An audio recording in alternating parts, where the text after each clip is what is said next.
తాతయ్య సాక్ష్యం వినిపిస్తారు. దేవుని సేవకులు దయాకర్ గారు. దేవుడు ఏం చేసినా కూడా ఆయనకి స్తోత్రములు కృతజ్ఞతలు చెల్లించాలి. కనుక దావీదు మహారాజు అంటున్నాడు, నా ప్రాణమా యెహోవాను సన్నతించుము, నా అంతరంగమునున్న సమస్తమా ఆయన పరిశుద్ధ నామమును సన్నతించుము, నా ప్రాణమా యెహోవాను సన్నతించుము, ఆయన చేసిన ఉపకారములలో దేనిని మరొకము, ఆయన నీ దోషములన్నింటినీ క్షమించువాడు, నీ సంకటములన్నింటినీ కూడా కుదుర్చువాడు, సమాధులు నీ ప్రాణముని విమోచించువాడు, కరుణాకటాక్షములను నీ కిరీటముగా ఉంచుతున్నాడు, పక్షిరాజ యవనం వలె నీ యవనమును కొత్తదైనట్లు మేలుతో నీ హృదయములను తృప్తిపరుచున్నాడు. కనుక దేవుడు ఏం చేసినా కూడా మనము మేలులో మర్చిపోకూడదు. కనుక దావీదు మహారాజు ఆయన ఎంతో దేవుని కనపరిచినాడు. నా జీవితంలో కూడా కాచినపల్లి గ్రామంలో అడవి ప్రాంతంలో ఉన్నప్పుడు 1980లో దేవుడు నాకెంతో సహాయం చేసినాడు. ఆ రాత్రి కాల సమయంలో దొంగలు దుండకులు వచ్చి నన్ను అడుగు తీసుకుని వెళ్ళి డబ్బు కావాలని ఒత్తిడి చేస్తూ మనాదాలు చూపిస్తున్నారు. అయితే నేను దేవునికి ప్రార్థన చేస్తున్నాను మనసులో. చివరగా రాత్రి తెల్లవారు అయిపోతుంది, 6 అయిపోతున్నది.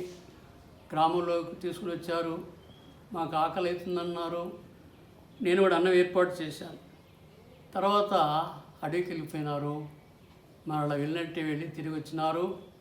డబ్బు కావాలంటున్నారు. అప్పుడు గ్రామస్తులందరూ కూడా వారిని పట్టుకొని పోలీస్ స్టేషన్కి అప్పచెప్పినారు. కనుక దేని వలన సాధ్యము? ప్రార్థన వలన. రెండవది, సిర్తపల్లి నుండి దేవుడు కాపాడినాడు. అసరాపేట నుండి కుక్కునూరు మధ్యలో, అసరాపేట మధ్యలో నారాయణపురం ఉన్నది. అక్కడికి వెళ్తున్నాను నైట్ 10 సమయంలో. అప్పుడు కూడా దేవుడు కాపాడినాడు. ఎలాగంటే సిర్తపులి నా మీద అటాక్ చేస్తాను. నైట్ టైంలో సిర్తపులి అడ్డగించింది నన్ను. నా మీదకి వస్తున్నది. దానియేలుని జ్ఞాపకం చేసుకున్నాను.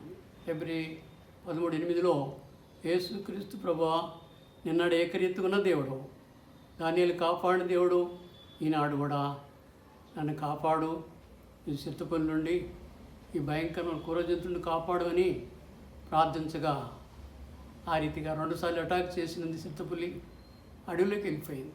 ఆ రీతిగా ప్రాణాపాయం నుండి దేవుడు నన్ను కాపాడినాడు. మూడవది, 2021లో కరోనా వచ్చినది. నాకు ఇరువైపుల వారు చనిపోతున్నారు.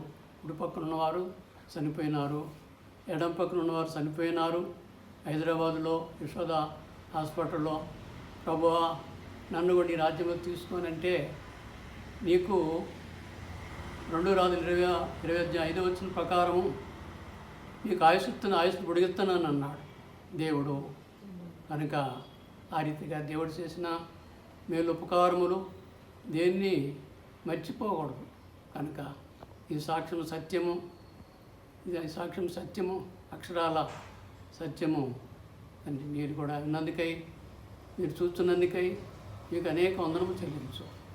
యేసుక్రీస్తు వారి నామమున ప్రార్థన చేస్తున్నాము తండ్రి. ఆమేన్.